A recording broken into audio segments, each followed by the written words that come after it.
آپ صلی اللہ علیہ وسلم یہ فرماتے، آپ نے خاص مواقع پر جو فرمایا کہ میں ایک مسلمان کی خون مال جان دوسرے مسلمان پر، ایک مسلمان کی خون مال جان دوسرے مسلمان پر وہ ایسے حرام کیا ہے جیسے کعبے کی حرمت، حج کے دن کی حرمت اور ان خاص مقام کی حرمت عزت ہے۔ فرمایا جیسے وہاں جا کر کوئی کعبے کے بارے میں تو ایسا نہیں کرے گا، حج کے دنوں میں تو ایسا نہیں کرے گا، حج کے جو مشاہد اور حج کے جو مناسک ہیں ان کے بارے میں تو نہیں کرے گا۔ فرمایا جیسے اس مہینے کی حرمت ہے، عزت ہے،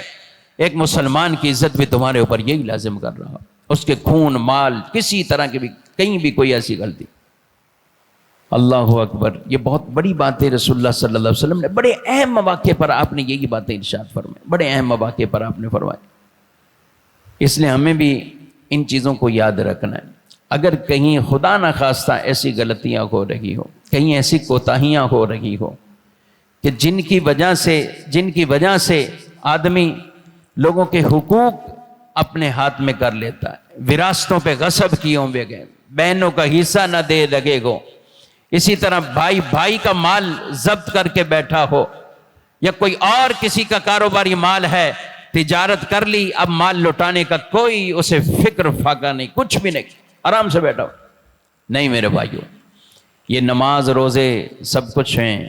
مگر یہ تبھی ہیں جب ان حقوق کی ادائیگی بھی ہوگی۔ ایسا نہ ہو کہ لوگوں کے حقوق ہمارے پاس، ہمارے کندھوں پہ بھار ہے اور ہم وہاں پہنچ رہے ہیں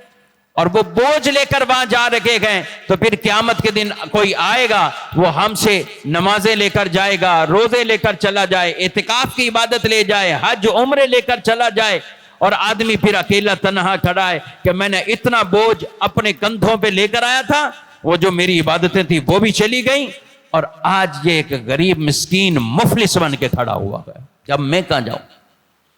ہاں کچھ لوگ پھر بھی ہوں گے، یا اللہ ابھی ہمارے حق پورے نہیں ہوئے، تو کہا جائے گا کہ اپنے گناہ اس کے کندھے پہ ڈال دو، ہم اب نیکیاں تو ہیں نہیں، اپنے گناہ اس کو دے دو۔ دنیا میں اتنی محنتیں کرتے رہے مگر اس غلطی کی وجہ سے قیامت کے دن اگر بس، تو اس لیے ان چیزوں کا بطور خاص ہمیں خیال میرے بھائیوں رکھنا ہے۔